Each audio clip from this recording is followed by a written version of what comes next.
well, shit, last night I did have the entire bag of statices, and that's what you probably would have done. But the difference between you and I is I don't have expectations of progress when that happens. You still do. You still think that because I had 3 good days and then 3 bad days, I'm still allowed to be moving forward. Whereas for me, that's probably going to be a sidestep or maybe even a step backwards. So it's understanding that those realistic expectations have to come from a place of experience and understanding. And if you don't have that, you're always going to be this person who's like, well, I had a salad last week and I don't understand why I didn't lose weight. Well, did you examine the rest of the behaviors? Welcome to Cut the Crap with Beth and Matt, the world's #1 no bullshit health and fitness podcast. Are you ready to cut the crap with your diet and exercise, get strong as fuck, and build a healthy relationship with food? Then you've come to the right place. Let's go. If you'd like to support us in the podcast, join our Patreon where you get exclusive content, which consists of monthly workouts you can do at home or at the gym, monthly challenges that are either strength, habit, or mindset based, and access to over 100 plus low-calorie, high-protein, family-friendly meals. These are all designed by a professional chef who is certified in nutrition. These recipes are already in MyFitnessPal for easy fucking tracking. New recipes are also added each week. We believe that fitness is for everyone, so this is our way of getting you started on your health and fitness journey at a price most everyone can afford. So what the fuck are you waiting for? We'll see you in the Patreon. What's up? Aram. What's going on, guys? We started talking, actually got in the conversation about being on the podcast from the Gwyneth Paltrow video and talking about why do these people fall for these crazy ass diets, like consistently over and over and over again, that are just so fucking extreme. How do we stop that? You don't. The only way you'd be able to stop it is by having a standardized education for everybody when it comes to nutrition and training, which you're never going to have. Mm-hmm. So you don't have a national curriculum, right? Like even like at us as coaches and trainers, like we don't have a national curriculum. We have to go to like modules and master classes and certifications. There's no like a doctor has to be accredited by the board to become a physician. So there's a national accreditation board that there's a national standard they have to uphold to. When it comes to nutrition and fitness, there isn't any of that. So unfortunately, what you're always going to get is you're always going to get people that are in their desperate moments, late night, watching something stupid, and then they see something that resonates with them specifically in that moment. And then it charges them up to make that decision to do whatever protocol was laid out in front of them. And typically, because it's coming from a celebrity who might emulate the way that that individual wants to look, it starts to make a lot of sense. Well, I'm kind of 6 feet tall and I'm blonde, so maybe I should do what Gwyneth Paltrow does. Or I want to look like Chris Hemsworth, so maybe I should do what he does. So it's just this like belief system that they ignore the fact that these people have all the money in the world and all the resources in the world and all the guidance in the world. And they forget that they don't have those circumstances. It's like, I'm a mother of 3 with 2 full-time jobs, a husband who doesn't chip in, and a ton of stress. So maybe fasting is not the idea for me. Maybe like eating just real food for a little while might work, but they don't want to think that way because it's typically a lack of information and then a high level of desperation. That's really what it comes down to, I think. Yeah. And it's sensationalized for sure from all the celebrities. And, what is it? The Kardashians like to promote however much weight they've lost in the last 15 days or whatever, right? Doing these insane crash diets or juices or whatever the fuck they're doing. And you know who does it really well, actually? And I'll plug him just because I like him, was Don Saladino. So Don works with like Sebastian Stan, who was in Marvel. He works with Ryan Reynolds. He works with Hugh Jackman.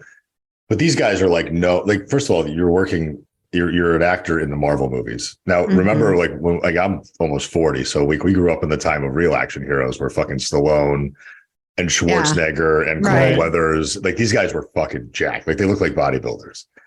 There was no talk about steroids. Nobody gave a fuck. It was just like, these dudes are just on point. They look great in every movie. They're doing movies for 20 years straight and they all look like that. And now you have this like new generation of like, well, maybe we're just going to put tighter clothes on them and make them a little bit smaller.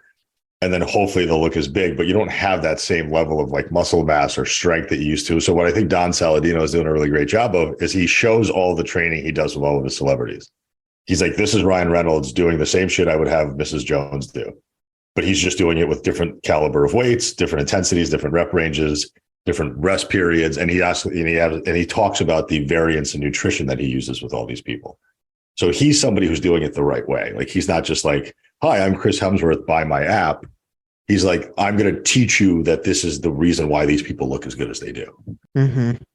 I like how you said that he's showing that they're doing the same exact shit that, you know, us average people are doing. It's just they're doing it at different intensities and things like that. Because that's something that we tell people frequently. You don't need to be doing these Instagram workouts and whatever's trending at the moment. Right. Just stick to the basics. Start squatting, deadlifting, benching, pressing, rowing, and just fucking be consistent with that. Right. Yeah, like the idea that women need to have specific workouts type thing. Like okay, all women strength training workouts. Like, no, you can do the same fucking thing. You know, that drives me insane. I hate these like women specific rooms inside of gyms. Oh. Now, I think it's well intentioned. Like these places are probably doing it because they want to get women away from like the meatheads who are like grunting and not sharing weights. Because it's essentially like trying to make a playground into an adult playground, where like people don't want to share their treats and their snacks and like their toys, but like there's always going to be that bully kid in the sandbox who grabs your shit. There's those guys at the gym too who are just like hogging the Smith machine for 45 minutes, but women do it too. Like I go to a box gym here in San Diego, and there was a girl on the Smith machine I clocked her an hour and 11 minutes. That's excessive. Like an hour. I did an entire leg workout, stretched and did cardio, and I saw her on the same piece of equipment. By the way, there's only one Smith machine in the whole gym. She had it the entire time. And I watched multiple people go up to her and ask her, like, when are you going to be done? Yeah. And she just kept nodding them off. And it's like, oh shit, there's just no etiquette anymore. And I think this like younger generation doesn't like allow you to work in. They're on fucking TikTok in between sets. Yeah. They're like, no, this is my machine for the next 45 minutes. Well, this is why women who go to Planet Fitness are uncomfortable. They don't want to be in there anyway because they're used to Orange Theory, or they're used to have 45, or they're used to like a Zumba class. So now you're asking them to be uncomfortable by lifting weights, and they're even further more uncomfortable because they have to go into a gym with all these douchebags. So I get the reason for that other room. Problem is don't promote it as like a female only room or a women's only room. Like what you're doing is you're immediately saying that like you're going to be completely segregated from the rest of the population because you have boobs and a vagina, and that's just wrong. Yeah, totally. Absolutely. I didn't even actually ask you to introduce yourself. Who cares? We're fucking back ass words here. But 4 weeks to the beach on Instagram. Just going. I mean, wait, what is 4 weeks to the beach? Does anybody? How did you come up with that name? How did you come up with 4 weeks to the beach? So, do you know who Allie Gilbert is? She's like the male hormone like queen. She was at my summit last year. She's hosting her own called the Silverback Summit this year. It's all male hormone driven. Mm-hmm. She was a former golf fitness pro. I've known her for probably 15 years. But when I first came up with the name 4 weeks to the beach, I told her, because she was already kind of further along the road in fitness than I was. And she's like, that's a stupid fucking name. It's not going to ever stick. Like, don't even bother. So I'm like, you know what? Let me try this thing my way once and not listen to anybody. And it came from the idea that your maintenance is so good, like your maintenance average behavior is so good that if you have something that you have to ratchet up your intensity for, you're not having to like break the bank and like have to do all these crazy things for the next, 3 months to get ready for Cancun. You can just kind of dial up the knob a little bit because you're already basically there. Yeah. You're just refining slightly. So it's living a life of perpetual maintenance, to where if you want to downgrade, you're not falling all the way off the wagon. And if you want to upgrade, you're feeling real good when you're out there with your shirt off. I like that. That makes total sense. And you actually made a really good post this morning. I'm just going to read it out loud here. You said, if you decide to diet, your compliance to that diet better be damn near 100%, or else why make yourself miserable for less potential outcome? How about this? How about you comply and ratchet down your maintenance behavior? Because I bet you'd actually start to see some progress that way. I love that one. I love that, because you just use that word again, ratchet down your maintenance or ratchet up your maintenance, right? And that's really where the magic sauce is the maintenance.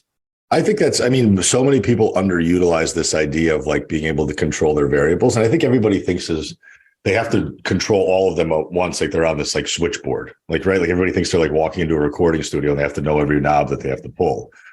Just know the knobs that are relevant to you. Like if you suck at nutrition, maybe work on that as your main knob. If you suck at training, start to put a little bit more emphasis in education and time into that specific area. If you're somebody who's kind of like nailing movement, nailing water, you're pretty good at sleep, like those are things you don't have to worry about. So who cares? But do the stuff that you're not good at. And then eventually you can kind of conglomerate all these things together. And it doesn't feel like this massively overburdening or overbearing thing which is the reason why most people stop. And it's because that there's always some life event that occurs. Work got really busy, so I just stopped doing everything. It's like, well, you don't stop parenting when life sucks. Right. Like you don't like leave your husband when life sucks. You don't stop talking to your friends. You still go out for fucking dinner and drinks. So none of that shit stops, but all of a sudden you stop eating healthy because you don't want to meal prep anymore. And I'm just tired of hearing this narrative over and over and over again, where people are like, it's that same proverbial thing of like blowing out one tire and then just popping the other three because you just don't like, well, why bother now? And I think if people just took that very reasonable long distance approach to maintenance, holy shit, I'm actually body recompositioning and it feels pretty good because I don't have to break myself to do it. Mm-hmm. Yeah. The magic is actually in lifting the weights and eating the food, but it's really hard for people to eat more. They'd rather just keep eating less. Just like actually I love your posts. They're fucking amazing. This one is brilliant. Like you're so desperate to see the number on the scale fall that you're excited to diet. God, I mean, you know what I mean? Understand. Who's excited to diet? Who the fuck is excited to diet? It fucking sucks. Like, why do you want to keep doing that to yourself? But let's be honest, guys. Like when people diet, like let's say the lay person who doesn't have access to these types of accounts on Instagram, who's following the V-treads and all the bullshit, they're not actually dieting. They diet for like 36 to 72 hours, and then it's complete chaos for 4 days because they're so fucking restricted that they're going to binge. Like nobody's adhering to their 1,200 calorie diet. Nobody's adhering to their like. I used to be this like huge dogmatic reverse dieting advocate. I would be like, you have to reverse diet. I don't care how fat you are. And then I realized very quickly that we don't have a dieting problem. We have a compliance to dieting issue. Like calories in, calories out, as much as we want to fight it, is no different than financial resources inside your bank. Like it's real money. It's real figures. They make sense. The amount of damage you'd have to do to yourself metabolically from an inflammatory standpoint, from a weight loss resistance standpoint, to truly not respond to a calorie deficit is so egregiously severe that like when you get to that point, that's when I send you to like Vince Pitstick or Alan Kress, like go to these guys, like let them fucking deal with you. I don't want to have to deal with it because I don't have the equipment for it. Nor do I have to, like, if you're that far gone into this metabolic rabbit hole, yes, like blood glucose testing, metabolic testing, hormone testing, all this stuff has to get done. But for 99% of the population, you're just not complying to the things you have to comply to. That's all it is. But most people are convinced that it's a metabolic issue, right? That they've been, starvation, their body's in starvation mode because they've been dieting too long. And when they start just giving themselves just a few hundred calories more a day, it's insane. And they do that for a month. The differences they see in their body just that shortly, and also how they feel almost immediately. But I've been eating more and I'm able to lose weight. Well, it's because you're eating more good stuff. Like you're not eating more McDonald's, you're not eating more Stacy's pita chips, you're not eating more gluten-free snacks.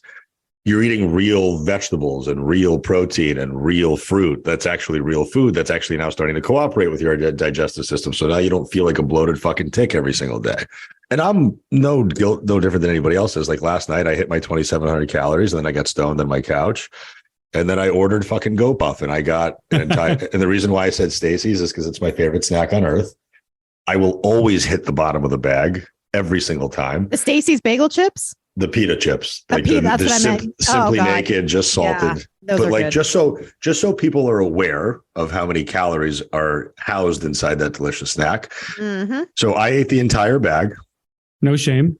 No shame at all. No guilt. I don't give a fuck. Like I don't have an emotional attachment to it. 909 calories, but I logged it because I'm a professional. Right. You didn't hide from it. It doesn't make it any less true, and it doesn't make it any less impactful, but I'm not going to also cry over spilled milk. Like I know the decision I made. I'm a big boy. I'm an adult. I decided to say fuck it last night. And then outside of just the Stacy's pita chips, which the whole bag was almost 1,000 calories.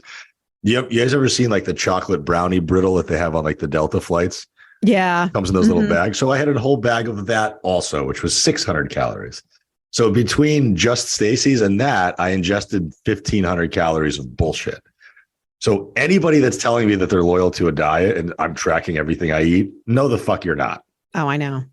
I did. Yeah. And I have the evidence to prove it. So when I wake up this morning and I have 6 bowel movements that are all loose, and I feel like I'm inflated like a fucking hot air balloon, I have proof of why it happened. I'm not going to step on the scale and wonder, oh my God, I don't get why this weekend went out of hand. Like I have data, and the data is very clear. Yesterday, I consumed 4,066 calories, which is 1,500 calories above what I was supposed to eat. Data doesn't lie unless you're lying when you're inputting the data, right? And that's why we love tracking all things, because you can make decisions based off of logic, and you can take the emotional factor out of the equation, which is where so many people go wrong, because they do that, right? They have one night of overeating and they feel like a big bag of shit the next morning, and they just keep it going for the next few days because fuck it, why not? Yeah. Let's blow out the other 3 tires. Yeah, I want to be stranded in the desert for another week. Why not? I don't have any water either, by the way. No, not unless it's flavored or carbonated. Yeah. And data is fucking important. So many people don't track their data, so they have no idea. Like, they can't make executive decisions because they haven't tracked fucking anything to do so. Like, not tracking their weight. They're not taking photos or measurements, anything like that. For me, even in maintenance, I take photos and measurements. I like to keep myself in check because I think all of us can go off the rails. So just like easily like that. If I just stopped tracking and just started eating like fucking pita chips and brittle every night and suddenly just stepped on the scale 2 months from now, I was like, oh, fuck, I don't know how that happened. I tell you what, I'm going to go off the rails tonight. I know I'm going to, because it's my travel day. What are you having? I'm going to have a BLT fold over and some chicken wings. What's a BLT fold over? What is that? So fold over is, do you know what fold over is? No. I don't know if it's a regional thing. It's kind of like a stromboli in a way. Oh. But just with BLT ingredients, with extra mayo, by the way. Got to have the extra mayo. So bacon, lettuce, tomato in like is there cheese stuffed into it? A little bit of cheese. Yep. Okay. A pita? And it's baked? So they bake baked. it? Oh yeah, baked deliciousness. Yeah. So there's the bacon crispy, and do the vegetables get soggy in there? It's like bacon. I have to know. It's like the little bacon. They put it into the little bacon bit, so they chop it up real fine. Okay. Where are you located? Where did this magic stuff happen? This is Ohio. Makes sense. That's about there's not much magic here, but that's one a little bit of magic that we do have. Nice. Well, you also have that who talks about it all the time is Mark Tomonik always talks about those brownies that they make in Ohio that have they're like brownies that have cookie contents in them. Yeah. I forgot what they're called. So we have a few places like that. I don't know if you're thinking, I don't think it's the fat and weird cookie. That's not what you're talking about. Is that in Ohio? I'm not sure if that's in Ohio, but that's the first thing that just came to mind. Yeah. Those are fucking phenomenal. So good. Especially if you warm them up. Yeah, totally. But then people they look at stuff and they look at like fit people. And I use fit in air quotes because I hate that definition. And I hate that verbiage about people that pay attention to stuff. But they look at like people's like shit food days. They look at they hear us talk about all this stuff and they're like, well, you guys could do it. Why can't I? Well, I'm also not complaining about being fat. I'm not complaining about having no energy. I'm not complaining about having a shitty mood. I'm not complaining about having poor health. Like I've spent 25 years of my life building and keeping muscle mass and paying attention to what I eat. So guess what? I have a lot more caloric tolerance and storage facilities than you do. So I get to do these things intermittently here and there and not have really much of a problem from them because I don't do them enough to have them ever be a problem. And it's now, if I lived like this for 4 straight months, I'm probably going to unravel a little bit. And that's what happened when I was planning my summit in March. Like from October to March, it was like Grubhub 6 times a week. You know, I wasn't really paying attention to training much. I wasn't logging and variabling anything. So I kind of went off the rails. And by the time March hit and the event hit and the stress of the event was very imminent, like I had watched myself unravel. Body comp dropped, like more visible fat, less visible muscle mass. It wasn't by accident. Like I didn't wake up after this 4-month haze and wonder why it happened. I know exactly why it happened and what was the result of it. So what I did to rebound from it was I hired a coach. And I'm like, I'm done listening to my own bullshit. I know exactly what to do. I just clearly don't give a fuck enough to do it. So let me pay somebody $3,200 for the year and get their advice and their eyeballs on me so I can stay accountable. And that's exactly what I did. Now, am I perfect on the plan? No. Does he want me kind of to be? Yes, because he's a bodybuilding coach and I do want to do a photo shoot for my 40th birthday next year. But like, I'm approaching it a little bit slower than he wants me to. He's like, come on, man, like we got to dial you in. And I'm like, hold me to 95% accountability. I can handle 95%. But like, if I'm traveling, like you said, like today's a travel day, I may want to have something. Or if I was in St. Louis and I wanted to get barbecue and then I wanted to go to a strip club and stay out till 4 a.m. and drink everything they had on the table. And I'm going to have nights like that here and there. But it shouldn't, if you're making decisions like that once or twice a month, they should not derail overall consistency. When the world feels crazy and chaotic, remember that you don't have to. You deserve to take control of your mental and physical health, and Cured Nutrition is trying to make it easier for you to do exactly that. Cured wants you to feel good about feeling good, so they took their time formulating their Serenity gummies. They left out the artificial flavors, sugars, and dyes, and replaced them with ingredients that actually live up to their wellnessy word. Finding calm in this fast-paced world can be very challenging. That's why I use and love the Serenity gummies. They help to provide a physical, mental, and emotional sense of calm in everyday life. I personally like to take them before a long day of calls and meetings. The Serenity gummies bring me to a happy place and they prepare me for the day's challenges, while also helping me to serve others to the best of my ability by providing a sense of peace and calmness in my body and mind. Right now, Cured is extending an exclusive offer to you, our listeners. You can grab a bag of Serenity gummies for 20% off by visiting www.curednutrition.com/CTC and using coupon code CTC at checkout. That's CURED nutrition.com/CTC and coupon code CTC at the checkout to save 20%. Protect your peace, pop a gummy. Consistency trumps pretty much anything. I think so. I mean, the science of this stuff usually is pretty simple. I think people start to get it like very much overcomplicated and kind of they get into the weeds about stuff like insulin resistance and carbs are bad because they spike insulin, blood sugar, and all this, and it's like other stuff. And it's like, yeah, in solidarity, like by themselves, those variables are very tough to understand, and they might be a reason for why things are not working out for you. But if you just start as a whole paying attention to real food, and when I say real food, like most shit is processed anyway, let's be honest, like we don't know where it's coming from, but like you don't have to stay away from red meat. You don't have to like only eat white meat chicken for the rest of your life. You have to pay attention to how food makes you feel 30, 45 minutes afterwards to make sure it's cooperating with your system. Because maybe like the vegetables you're eating don't sit well with you and you don't even know. Like I'm just eating pounds of broccoli and not realizing that I now have like a methane gas buildup in my stomach. But like all these things that like we have like all these polarizing ideologies about like if it's not this way, it's wrong. Or if it's not this way, it's wrong. And if you don't belong to my camp, you're going to be unhealthy. And if you don't like rub your asshole on the grass in the middle of the day when the sunlight is the highest, you know, the Hubermans of the world, like you're going to have problems. So obviously all this stuff is being said to get eyeballs and ears on them. Like, I don't care. Like I don't even know how many listeners I have on my podcast, but if there's maybe 7 or 8 left of them, at least I'm giving them reasonable, applicable information as opposed to sending them down this like research rabbit hole where they're going to only kind of find bits and pieces of stuff because it's being cherry picked, as opposed to reading the entire article, which even me does not want to read that entire fucking PubMed article that they're extrapolating these bits of information from. That's why we like our reviews. Yeah, like I'll pay for Mass. I'll pay for fucking Trexler to do the work for me. I don't give a shit. Yeah. Mm-hmm. I like what you said there about paying attention to how food makes you feel 30 or 45 minutes after you eat it. Because I can actually speak to that. You know, I was out of town last week for a coaching event.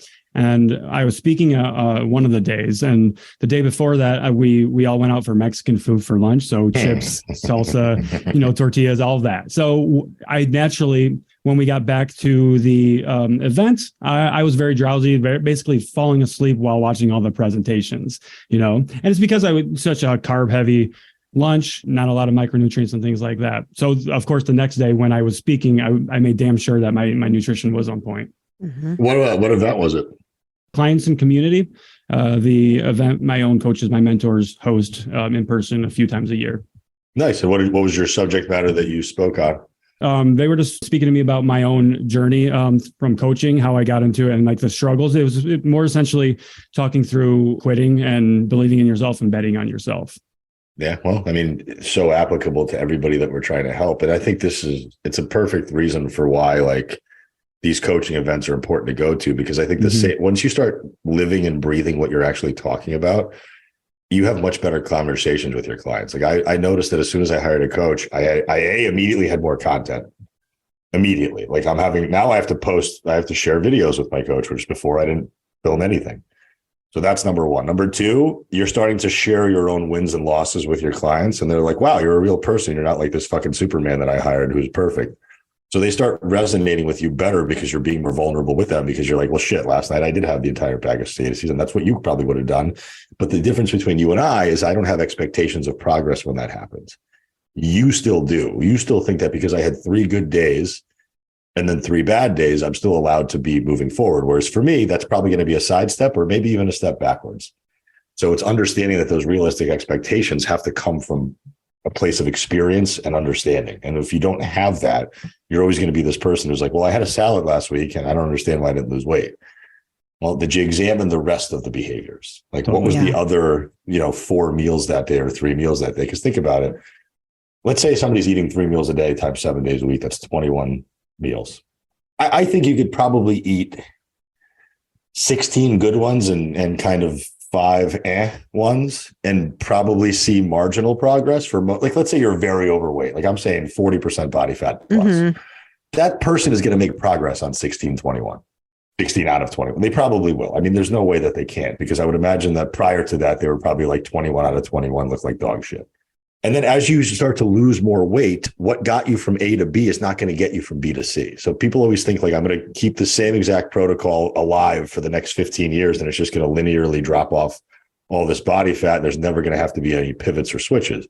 I always tell people, like, I don't want you dieting for more than 12 weeks at a time. You psychologically can't handle it. Your body probably can't handle it. The likelihood of your compliance is probably going to be pretty goddamn low. You're not a competitor. You have no fucking skin in the game whatsoever outside of like, you impressing your friends at the next pool party, which doesn't matter because none of them give a shit. Mm-hmm. So it's like, do I want to keep somebody in an uncomfortable place for 12 weeks, or do I want to keep them in a really comfortable place for 35 weeks and watch how much strength they can gain, how much food relationships they can improve, mm-hmm. how much caloric tolerance they can build up, how much food quality they can implement into their lives that'll affect their gut health, their mood, their sleep. Those things to me are vitally more. Diets work, folks. Like diets really do work. They just can't be ran forever. Right. Yeah. You can't be consistently in a calorie deficit. No. Well, it depends on what diet you're doing, but many diets will, promote it as a lifestyle, right? Weight Watchers and Noom and things like that. Just this is the new way that you're going to be living, but we know that's not true. Yeah. And it's not wrong. Like, I think Weight Watchers got something right, aside from like assigning 0 points to certain foods. It's like, well, they don't have calories. It's like, right. Well, okay. They do have calories. Deli meat has calories, I promise you. So does berries. Yeah. Watermelon. Berries. Yeah. Like, I can definitely, Lord knows you're probably not going to eat. I would not have overeaten berries last night if they were in the bag versus Stacy's peanut chips. Right. Although if they were chocolate covered frozen berries or something, then we can have an argument for that. Those true. Yeah, dude. Oh, I can fucking annihilate a bag of those. Beth hooked me on those. I'm telling you, I have issues with that, with True Fruit. You know, Matt. Yes. Oh God, it's so good, and when you look at the nutrition label, you're like, okay, 490 calories, not bad. But have you actually tried to weigh them? Oh yeah, they're like 2 of them for 90 calories. It's not 4. Not 4. No, it's definitely not 4. I actually made a video about that. I'm like, you guys, this is why you need to pay attention. This is why I say weigh in grams. Don't like look at the label and say, oh, 5 of them is 90 calories. I'm like, because watch, I put 5 on the scale and it was like, I don't know, 150 fucking grams or some crazy shit versus the 28. Which is the I'm serving. like, see, right there, you guys. I'm doing everything right. And those nutrition labels say about four pieces, right? Serving, right? So, about 13 chips. About 30. Who the fuck is eating about 13 chips? No one's eating 13 fucking chips. Okay, I've never done it. Never. No. I've never sat down at a restaurant and just like portioned out 13 of the exact same size chips, put them on my plate, and then slid the basket away. I'm like, no. This is just going to keep happening until the bottom of that wet, oily paper at the bottom is going to. Good Mexican restaurant chips. There's no way I'm putting only 13 down my throat. That's why San Diego is dangerous, because it's all that kind of food. Oh yeah. Mm-hmm. They're going to be like, oh, the fish tacos here are so healthy, but then they are, and they're probably not that bad for you. But then, like, how do you track a fish taco at a restaurant? You're not going to like deconstruct it and bring your scale and weigh. Now, by the way, I did do that with a poke bowl the other day. So I usually I recommend this to a lot of my clients. I tell them, like, if you have a go-to like takeout place that you like, whether it's like, let's say it's like a salad place or a bowl place, order it once and like take out each component and weigh and measure it, create a recipe in your tracking app. I use Chronometer. And now you have at least a ballpark of what it might be every single time. Like, do you guarantee that the kid behind the counter is going to scoop exactly 2 scoops of tuna every time and the same amount of rice? Probably not. but it's better than having zero data. So I literally put on a plastic glove and I started taking out like shrimp, weighing that, tuna, weighing that, the rice, weighing that, like anything that had calories in it aside from like seafood salad or seaweed salad and fucking ginger that was on there. I weighed everything that was in there. I was pretty close because I had estimated a couple months back and I compared the two and I think I was about 150 calories off. So it wasn't bad. But people aren't even going to, like, somebody would have thought I was insane if they saw me doing that. Like, why are you taking apart your food and weighing it? I'm like, because if I do it once, I have it forever. Mm-hmm. Now it's an educated guess, essentially. Yeah. Mm-hmm. It's like Panda Express. That exists inside my tracking app. So if I order Panda Express, I'll take out the part and parcels of it, weigh them individually. Now I know exactly how much orange chicken I'm eating. Yeah. And now can we talk about eating out too? Because that's a common question that I hear is, how can I still eat out all the time while still losing fat? And it's like, it's going to be a lot fucking more difficult if you're trying to need to make some lifestyle changes there, right? Because there's so many variables. We don't know how many calories are in these things. Maybe that the kid in the back used a little bit more oil this time than the other kid. We don't know these things. So if that is a main part of your nutritional intake is eating out, you're already in trouble right there. I think the eating out comes down to frequency and kind of makeup of what you're eating. Like if you're somebody who like lives, like I have plenty of clients who live on the road, and those are the ones who I basically say to them, like, expectations have to be relatively low.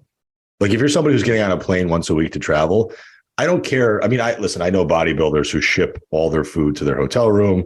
They use trifecta systems. They use all sorts of meal prep companies, and they're literally walking into their hotel room with a bag of food that's been delivered to them, and they're keeping on to their plan 100%, but they also have a 16-week goal in mind. Your average person traveling for work isn't going to do that. So what can you do? Well, pack food for the plane so you're not eating the bullshit on the plane. Make sure that you're hydrating really, really well. And if you have bowel problems because you travel because of the pressure and because of all that stuff, take some magnesium citrate at night before you go to bed and keep running it while you're away. 500 milligrams should be fine. Make sure you buy like either like LMNTs or liquid hydration or Pedialyte packets to throw into your water so you stay a little bit more hydrated than you normally would. And when you pack stuff on a plane, tuna packets, they sell like little other kind of meat, like protein packets now that you can just tear off and eat. I don't care if they smell bad. Fuck Mrs. Jones sitting next to you. While she's eating Skittles, you're eating that. I'm sure she'll be okay. You do some nuts in a bag. You can do berries. And then when you're on the plane, don't be a cheap fuck and get the Wi-Fi and order Instacart to your room. Like you're probably landing in a major city. I'm sure you're not landing in like Saskatoon. So if you're landing in a major city, they probably have a fucking grocery store. So get on Instacart, order a bunch of shit an hour before your flight lands to your hotel room, and now you have zero excuses. And scope out the menus of the places local to your hotel. Like if you don't know, you could at least arm yourself with some information. And if you have a coach, be like, hey, coach, these are the 5 places I looked at. What's the best choice? Now they can tell you, or you can literally done that with clients before. Yeah. Or you can make some adult decisions yourself and do it that way. So this thing of like, now, if you just say screw it and I don't care, then that's a different story, right? Like I do that all the time. Like I went out till 4 a.m. and drank everything in sight, guilt-free, because I knew that was the decision I was going to make. But at least I worked out 3 times during the trip away. Every single morning I woke up at 6. I got a decent work. It was a decent workout. It was a dumbbell and pull-up machine in there, and that was about it. So I got something done, better than zero. And then I tried to eat about 3 square meals a day of mostly protein, vegetables, and fruit. I kept my starch relatively light because I knew I'd be sitting on my ass all day for 3 days. I tried to get about 10,000 steps throughout the day. So I walked far for lunch. I tried to walk around the building as much as I could. I tried to walk up and down the staircase of the hotel. That's something that you can do. You don't have to use the elevator. So these little things that people don't want to think about are things that are really big needle movers over the course of 10 years of doing this. Yeah. I really like what you said there about the walking aspect. Let's talk about that a little bit, because that goes into the lifestyle, the maintenance aspect, especially with increasing our NEAT, especially while traveling. One of my kind of rules that I apply to myself and clients is when you're traveling, when you're in the airport, for instance, don't use like the moving sidewalks, walk instead. Don't use the escalator. Don't use the shuttle unless you're running late for some reason. Right. Just walk. Just get out there and walk more. Yeah. I mean, the amount of people I see seated at an airport, like everything you need to know about the obesity epidemic in America could be summed up with one trip to the airport. Not moving enough. What are you buying at the snack? Like you're going to fucking Hudson News and you're loading up on the biggest soda that they have, which fine. Like I love Diet Dr. Pepper, but I'm not drinking regular Dr. Pepper. Let's save a couple of calories. They're buying chips and candy and bullshit. Like at least like they have protein bars that aren't, they're not the greatest thing in the world, but it's something. They have beef jerky most of the time. Beef jerky, right? Like Yeah. there are some choices you can make. And most of these restaurants that exist, if you just speak up and ask them to make modifications, you can do it. Like if they don't have like, you know, like I was, where was I? The Dallas airport, and they had I think they had a Jersey Mike's there, and it was breakfast time. So I asked them, like, could you do all the stuff that you would put on that sub, but just put it on a plate? Now, of course, the girl's head spun off her shoulders, and she's like, what do you mean? I'm like, just put all those eggs and all that bacon and all that ham and just put it on a plate, or you can literally just put it in my hands. I'll eat it like a dog. I don't give a shit. Just put it on a platter. And she's like, okay, fine. That's fine. So, but like people are embarrassed to ask for this stuff because I don't want to inconvenience anybody. So like, are you living life based on what you want, or do you want to just like please the employees at other places? Like ask for things. You're buying it. You're eating it. If I'm paying for it and it's going in my mouth, it's going to be good. Like, it's, you know what I mean? It's going to at least be up to your specifications. Like my standards, you know? Right. Well, there you go. Yeah. It may not be good, but it's going to, or like maybe pay the $50 to go into the Delta Sky Club lounge. And they have usually a full buffet of like decent food in there. I mean, people want to like cut corners and not spend money, but like the amount of money you're going to spend on the back end for fucking sitting inside of a hospital slowly dying is much more significant than the $40 you'll spend today.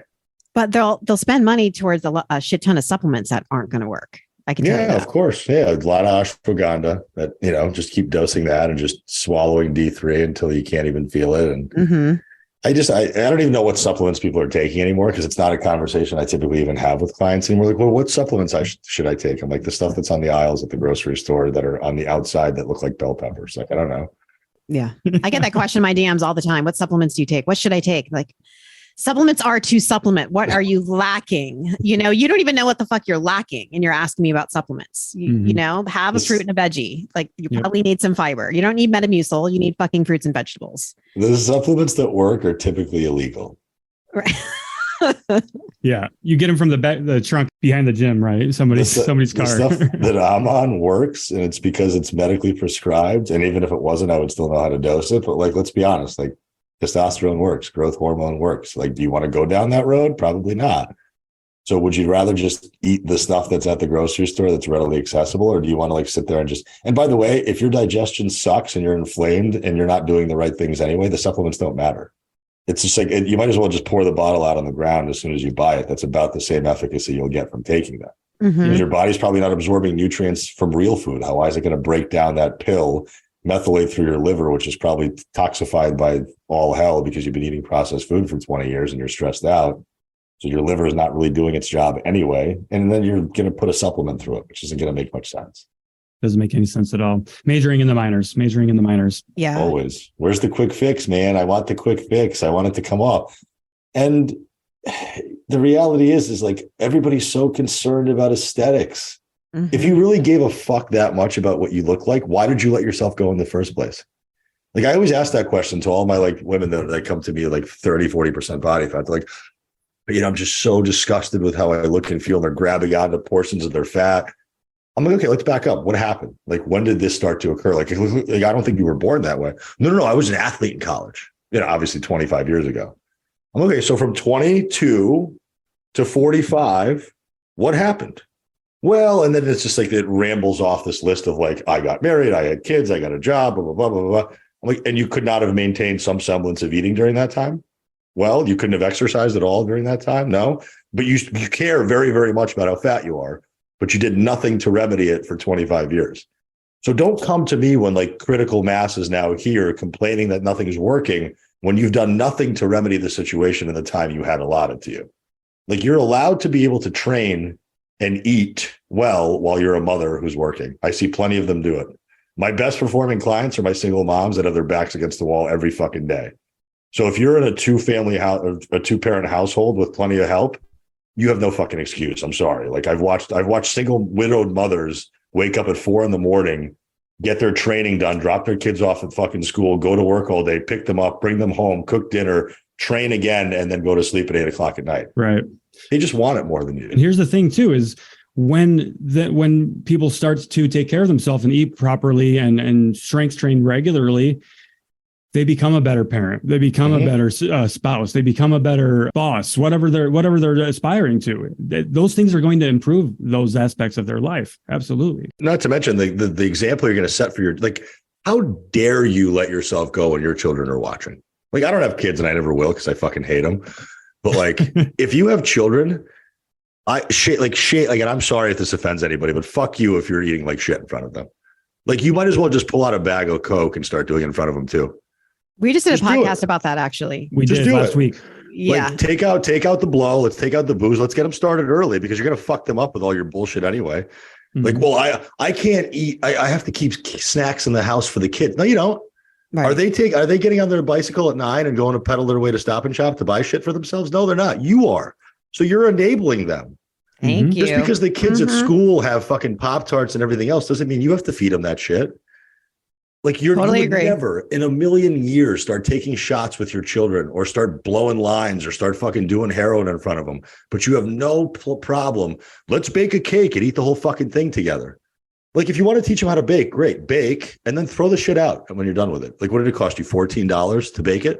Bake it and show them what having a healthy relationship with that is like, having that one piece and then pushing it away. Right. But like, I'm so tired of this narrative. Like, I have to keep food in the house for my children. Okay, they can eat vegetables too. You do, but it doesn't need to be fucking Twinkies and Ho-Hos. Like, exclusively.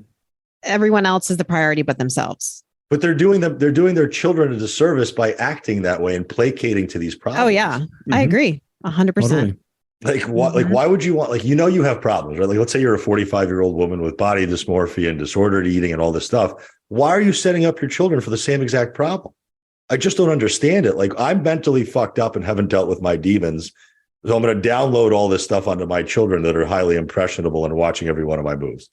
Yeah. Doesn't make any, like, you should not be a parent at that point. You should have your card revoked. It breaks my heart when I get those DMs. It's like, how my 10-year-old is, obese. What do I do? It's like, okay, well, how did your 10-year-old get to that point? He learned it some way. He's eating the food. He's not buying the food. No. Is probably watching the Netflix and playing a lot of video games. Not moving, playing video games. That's what you're doing. Go outside and play with your kid for 30 minutes a day and see what happens. That's too much to ask for, though. I'm too tired. I'm too stressed out. I don't want to go outside with the kid. And of course, the answer to that being too tired, go fucking move. You won't be as tired anymore. Right. You're tired because you're not fucking moving at all. My podcast partner, Jimmy, is probably one of the best fathers I've ever met in my entire life. His kid is like the most active, smart, well-read, well-versed kid. He's like 10 years old and he operates at like a 35-year-old level. And it's because my podcast partner, Jimmy, spends all of his available time with his kid and his family. Like, he's not coming home and like throwing his feet up on the couch and then like being like, oh, I'm done for the day. I did my job today. I went and made the bacon. Now it's the rest of you guys. It's your turn. Yeah. Like, no, he's fucking actively involved with his family. He helps his wife in the kitchen. He cleans the garage. He cleans the house. He does shit with his kid. And then this is why they have a good relationship. And this is why they have a son that's super independent and really smart. But like, when you just throw the fucking headphones on your kid and throw the laptop in their lap and then walk away so you can start drinking wine and forgetting about your life, what do you think is going to happen to those children? Like, if that's how you are, don't have kids. It's irresponsible. Like, people are like, well, you should have kids. They're a bundle of joy. I'm like, not the way you raised them. They're going to be my fucking problem later. They're going to end up in my lap at 40, miserable because you fucked them up because you won't deal with your own shit as a 40-year-old that's traumatized. Like, mental health is your responsibility. I'm sorry, it is. Like, if you haven't paid for it and had a therapist and done the work, you should not be like, you should have an application that says, have you gone through this many hours of therapy? And if the answer to that is no, you should not be able to breed until you do. Sorry. Like, sorry if that offends anybody. Don't apologize. No, don't apologize. This is where cut the crap. Yeah, exactly. Cut the crap here. Yeah.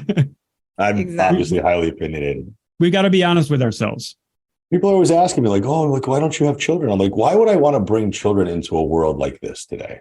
It's pretty fucking crazy here right now. I agree. The amount of work I would have to, like, I'm barely keeping myself afloat as an adult and an individual, like working on my own shit. The last thing I need to do is like, between like the 2 dogs that I have who I have to keep in line, then I have to bring this thing into the world that's going to start yelling at me because they don't have a device at 4 and they're wondering why they can't, like, lop their genitals off at whatever age they feel like lopping them off. Like, there's too many issues.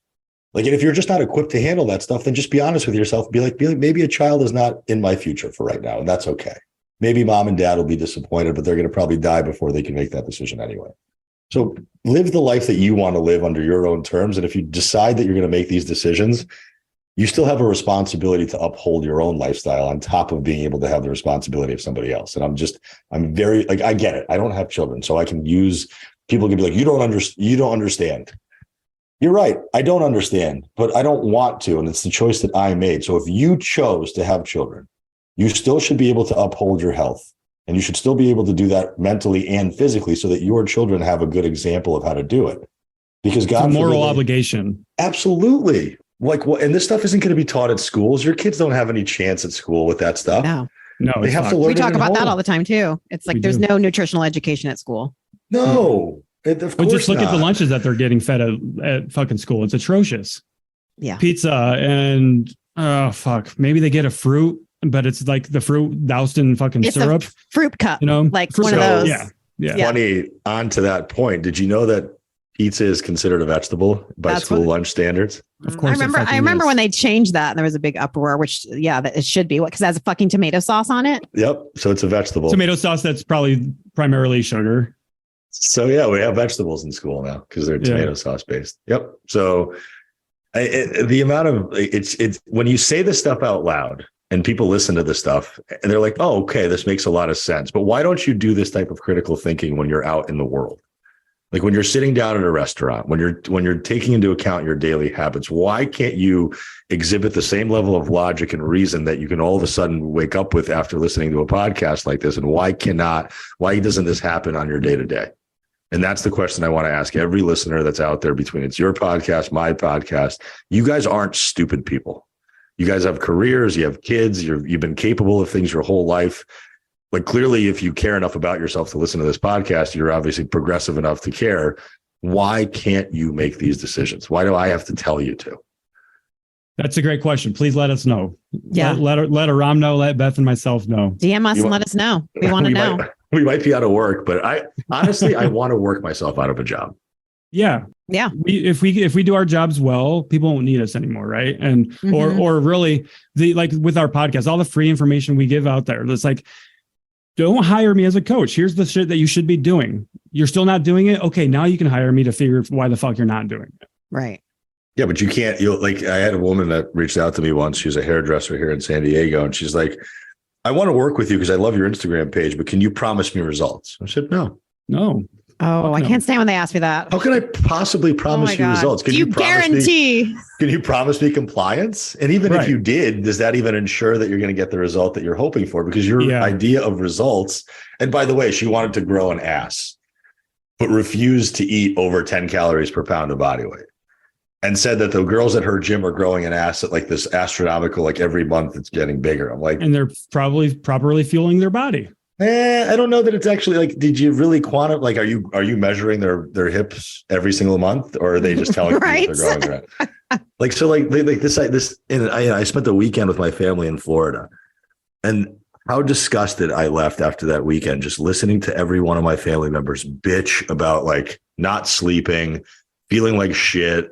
Meanwhile, like people are like, my father's waking up at 7 a.m. and like smashing vodka already. My brother's waking up and doing the same thing. Then they're eating nothing but crap all day long. Not a vegetable, not a fruit in sight. Everything is slathered. And like, they made a salad and they literally just took olive oil and just started doing this. And it looked like it was a fucking person at a bar just pouring like 5 drinks. It's like a soup with some greens in it at that point. And then I asked them, like, they're like, well, I eat healthy every day. I'm like, you eat healthy? Just because you douse all that good stuff in shit and you don't even know how to quantify it, like, doesn't mean that it's healthy. Like, don't you not have any problems because of it? Like, well, I'm eating vegetables. I'm like, yeah, if I eat vegetables covered in chocolate, it probably wouldn't work either. Like, it's the same thing. Like, and then I showed them the nutrition label, which they've never, I don't think, ever looked at. And they're like, what do you, they're like 15 milliliters, which is 1 teaspoon, which is 120 calories. I'm like, 15 milliliters is not a lot. And you guys are Russian. You should know the fucking metric system. So I asked them, they luckily had a teaspoon measure at the Airbnb. So I pulled it out and I poured the oil into the thing, and I poured that much on the salad. Like, that's nothing. Like, yeah, you're doing 7 times that every single fucking time, and you're wondering why you have a problem. Yeah. We had a listener come on, and we interviewed her actually just a few weeks ago, Erica, and she she described exactly what you're describing. She was making a salad with ranch dressing and she thought it was like 200 calories, but it turned out it was like 800 calories. And just that one small change, when she finally started tracking, she was able to make that connection and measuring. Yep. Yeah. I've done this experiment or Orange Theory. Like one thing I'll do, like, and by the way, if you're a coach listening to this, if your local Orange Theory is not allowed to talk about nutrition. So if you ever want to get a place to go get clients, start running free nutrition seminars at Orange Theory. They'll gobble you up because they want that information there. You don't have to, don't charge them anything. Just show up, create a slideshow about very general advice, and the amount of people and light bulbs you will see go off, because nobody in there knows what the fuck they're talking about when it comes to food at all. So what I did one day is I literally brought in a table full of like just common foods and started measuring in front of people. And like the amount of like holy shits you got were like, oh my God, that's one serving of peanut butter. I eat way more than that at night. Yeah. Yep. It's real. 32 grams is 32 grams. It ain't 2 tablespoons. Tablespoons is not a real measure. I'm sorry. No. Like we don't need volume. We need weight. Right. Yes. People don't understand that like you can't weigh by volume. You have to weigh by actual weight. Yeah. This is why I respect drug dealers. If a drug dealer told me he's going to give me 2 teaspoons The OG measurers. Yeah. Like put that shit on a triple beam for me. I want to know what it looks like. It definitely looks sketchy having a tablespoon food scale in my counter, my cupboards. I have 2 food scales on my counter, one on one side and one on the other side, because I don't want to have to like go from one side to the other to grab it. That's how much of a piece of shit I am. But yeah, I mean, the amount of stuff that we give away, the amount of stuff that you guys give away on your Instagram pages, at the end of the day, the biggest disconnect always will be, is it important enough for you to continue doing this? And is your relationship to it that that you immediately expect a result? Because if that's the relationship you have with nutrition and training, you might as well just not bother, because it's not going to give you an immediate aesthetic result ever. It'll give you a very good physiological outcome of probably heightened energy, improved mood, maybe slightly better sleep, maybe a little bit better of an outlook on life, some more positivity. And even if that's the worst of it, wouldn't you rather be a fat positive person versus a fat weak and negative person? So even if the strength training isn't producing this viable, massive, visible result, being fat and strong and being fat and sleeping well and being fat and having a good mood is still being better being fat than being miserable and weak. So who cares? It may take you 20 years. Who gives a shit? What the hell else do you have going on? You're going to be living for that 20 years, so you might as well make the most of it. Yeah, exactly. Time's going to pass by anyway. Do the work. Like the work, it's not really all that complicated either. Like going to the gym 3 times a week is maybe 3 hours of your life. If we could get people to start thinking of the training for, the next 30, 40, 50 years when they're retired and living their best life then, rather than trying to get the big butt now or just get as small as possible now, like so much positive change would be happening. I mean, I'm watching my mother who's 75. She just got a pacemaker put in December. She wasn't allowed to fly to my conference, which is fucking heartbreaking for me. Here's me doing the biggest thing I've ever done in my entire professional career, and she couldn't go because she couldn't get on a plane. And that was like my last straw. I'm like, I'm so fucking done listening to you complain about your health when you've done nothing actively to change it. You've asked me for advice 150, and these are my parents who I love dearly, but like, how many times are you going to cry wolf before it becomes a problem? Like, how many times do you need to be cut open? How many times do you want to be told by the medical system that you're fucked up and broken? Like, stop worrying about aesthetics. Like, most of you that are listening don't deserve to worry about aesthetics. You haven't done what I've done for 25 years. Like, I get to worry about my bicep veins and my abs. You don't. Like, you can't even get out of bed every morning without an ache and pain. You can't produce a bowel movement more than once a day. You're not sleeping through the night. You have no semblance of any organization with your food. So don't talk to me about abs and fucking tricep fat and all that. Like, you don't get to talk about that yet. That's an earned right, and that's an earned protocol. Master the basics. And then, sure, you want to have some fun with protocols, be my guest. Mm-hmm. Mm-hmm. Pay those dues. Absolutely. Couldn't have said it better. Yeah. I mean, I can give you guys this stuff. I'm like the angriest person on the internet some days. Yeah. I mean, I would argue that because sometimes Beth and myself, I can relate though. It's frustrating because it's frustrating. There's so much fucking bullshit out there. That's the thing. It's very agitating. Yeah. And between both of you guys probably would have like almost like 200,000 followers. Like the amount of shit that you like, and I see some of the comments that get posted on your stuff, and I'm like, dude. I love like the trolls every once in a while because I get to kind of like kill them with kindness. And if they still keep coming at me, then I can get mean. and then I'll like repost their handle and really blast them because I have a lot of supporters and a lot of people will back me up. But the amount of people that are trolling around, like trying to get the silver bullet method for why they haven't achieved results, or they're trying to find that hack, like these idea of hacks and secrets. Like there is no secret to weight loss. There is no biohack to weight loss. There is no secret to like building your motivation. Like some people, like I think some people just have to get to a point in their life where they have to realize that they're spectators. Yeah. And then they blame everything. There's so many blame in the comments. Well, but blaming themselves. But I have PCOS, but I have insulin resistance, but my Yep. hormones are okay. You know what? It would actually be better if you just got back to the fucking basics, but you don't even want to do that. So you're just going to sit here and fucking complain about every little fucking issue that you think you have that is uncurable because you can't eat a fucking veggie. That's insensitive, Beth. That's triggering to me. Trigger post. I'm triggered by that. You should be. We trigger a lot of people though, so it's okay. I'm going to go get more brownie brittle because you just triggered me. Well, especially from the science standpoint, we know that the going back to the basics helps with everything that Beth That's just the thing. mentioned. Yeah. Yeah, literally everything. Like I the problem I think now with all these different diagnostic tools is it's a very convenient excuse to hide behind. Mhm. Right? Like whether you're labeled as somebody who has an eating disorder, or you're labeled as somebody who's a binge eater, or you have PCOS or endometriosis, the second that you get labeled with one of these conditions, it's this very comfortable cloak you get to now wear. So when you do inevitably become human and slide from the normal path, well, I have endometriosis, so it's okay. Or I have a binge eating disorder, so it's okay for my behavior to be like that. By the way, ladies, if anybody's listening, if that excuse was used by a rapist who fucked your kid and said, I have a disorder, it's okay. I should be hospitalized for it. I shouldn't be thrown in prison. Would that be okay with you? Do they get to use the same problem because they have the same compulsion for kids that you do with food? Think about that for a minute. Like, right? Like I'm standing in front of the cupboard because I have binge eating disorder and I get to eat everything that I want and feel like shit about it and black out during it. But when that guy has a compulsion to sit in his van and prey on your child because he has that same compulsion, but with children instead of food, does he get to get away with it? No, he doesn't. He gets fucking thrown in prison.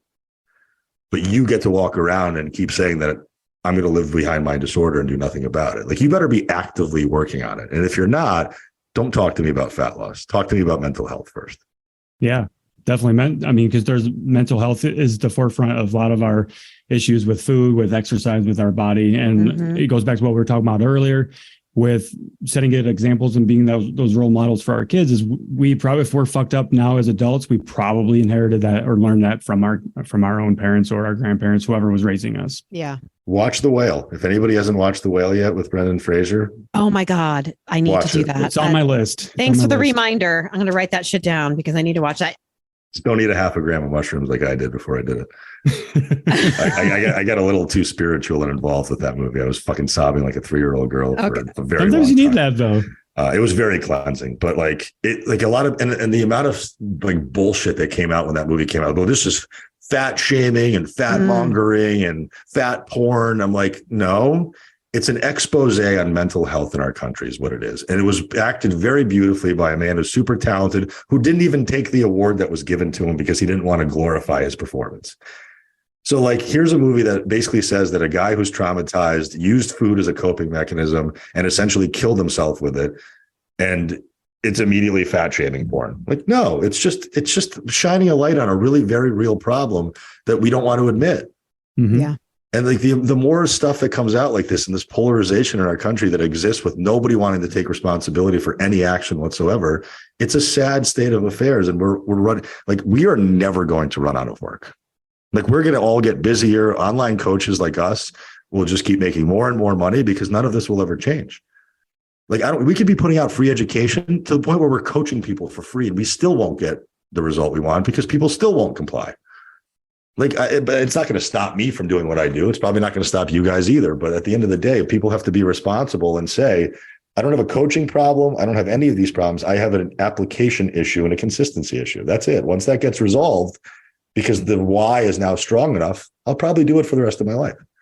Nailed it. Yep. The pain of staying the same needs to be greater than the pain of changing. Right. until you get to that point, you're not going to change, or until you're to the point where you're ready to stop lying to yourself. No, I mean, I've done it. Like none of us in this room are perfect either. Like we live very reasonable human lives. We've spent a longer time curating this environment. Mm-hmm. Like I've cut out relationships. Like I live in San Diego. Everybody here fucking parties and drinks every fucking night. It's very easy for me to be like, oh man, that dangling carrot of fun is always there and I should just take it. Like, no, I have to say no 199 times before I say yes, because I don't want to live in those crowds and do the things that they do. Mm-hmm. Like I don't need to go out to dinner 4 nights a week. I don't need to drink 4 nights a week. Like just because it's available, find a different friend group. Like go and meet friends at the gym that are going on hikes and they're going on beach walks and taking their dog on 6-mile rucks. Like do stuff. Like go take your fucking children somewhere. You're in control. Yeah. Take charge of your own fucking life. Yeah. Like you don't need to be at happy hour 3 nights a week, especially if you have goals. Like you don't get to like pick and choose what stuff stays and what stuff. Like I want to lose weight and have the best body of my life, but I also want to drink. And I also want to stay up till 2 a.m. and watch Netflix. And I want to be able to eat at restaurants 5 times a week. And I want to be able to not really lift all that heavy because I don't like it. So we just get to have like conditional results now.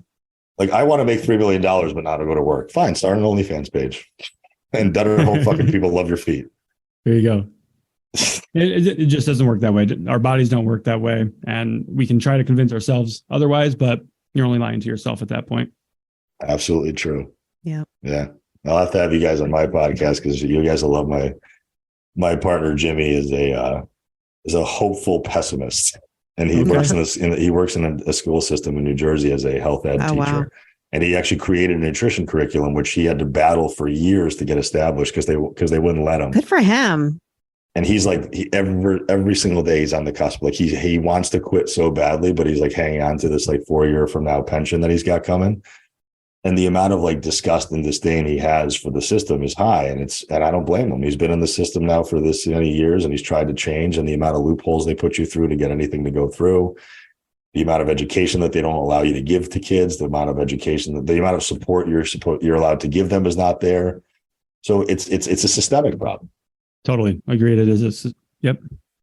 Well, yeah, we'd love to come on. We'd love to chat with you guys about that. 100%. Any of those? It'll be a 4-way. First time. We like 4 ways. Yeah. All right. It was awesome chatting with you. If you want to let everyone know where people can find you. Just 4 weeks to the beach, the number 4 and the number 2, 4 weeks to the beach on Instagram. I always answer all my DMs. So if you guys have any questions for me specific to your issues or anything you've heard about or want to kind of disassemble as far as information, I'm happy to do that. I do coach, but I'm trying to change my business model a little bit because I'm getting burnt out from saying the same thing to one-on-one people every single day. So I'm going to try to create some courses and some curriculum so people can just sink their teeth into that on their own and not have to need me as much. But I feel like, I don't know, do you know who Jeff Black is? He's part of like the Excellence Cartel. They're kind of mostly bodybuilding, but they do a lot of functional med. But he's like, you got to stop being an emotional support animal. He's like, you can either be a coach or an emotional support animal. You can't be right. both. That's powerful. And I think unfortunately, my career has been more emotional support animal than coach. Because as much as this like hard outer candy shell that people see, when I do have Mrs. Jones who's crying on the phone because she's put on 3 pounds because she did not comply over the week, as much as I want to listen to her, I can't. And I have to know that not everybody's going to respond to that type of tough love. And I have to be able to kind of like step back and understand that they're probably just not ready for it yet. And that's right. Okay. Yeah, there's a time and a place for tough love. And if you have empathy and if you know how to tap into that, that's going to serve you better in the long run. Mm-hmm. Yep. Yeah. Well, I appreciate you guys having me on. It means a lot that you'd want to listen to my crazy bullshit. Oh my God, of course. It's been a great time. Absolutely. It's been awesome. Oh, and Aram is hosting the Real Coaches Summit, which I'll be speaking at next January, I believe. And March, anybody can come. I'm pretty sure, correct? Yes. Yeah. No, it's open to lay folks too. And I had a bunch of my clients come this year. And I think what it did was it validated the information that they're getting from all of us. What it does is like when they see other professionals saying the same stuff, then it starts to like sink in as the truth. Mm-hmm. So far, I think we have almost all speaker slots filled. So it's going to be a mixture of, some business stuff, some mindset stuff, but then this year is going to be a little bit more heavier on the training and nutrition side than it was last year. So it'll be a little bit more in the weeds on some of that subject matter. And it is for coaches, but it is for lay people also. And it's all food and all booze included for essentially 2.5 days. And then the And where's hotel that is taking place at? It's at the Virgin in Vegas, the Virgin Hotel in Vegas. Probably Okay. March. I know, like they said March, that okay. they said that they were completely booked until all the way through February. Like they can't give Oh, me wow. any dates, so I'll probably have to do March again. But whatever, it is what it is. Yeah. Well, I'll be there to support you, Beth, and to support you too, Aram. That sounds awesome. Awesome. Thank you. I'll make sure Super to excited. put something in your drink. Just don't make me guess what it is. You'll figure it out. All right. Well, thanks for coming on, Aram. Thank you. Guys. Yes, thanks, man. Appreciate it. It's been awesome. Hope you enjoyed this episode, so why not share with a friend who needs to hear it? Send us a DM on Instagram or email us at cutthecrappod@gmail.com and join our Patreon at patreon.com/cutthecrappodcast. As always, we appreciate you and thanks for being here.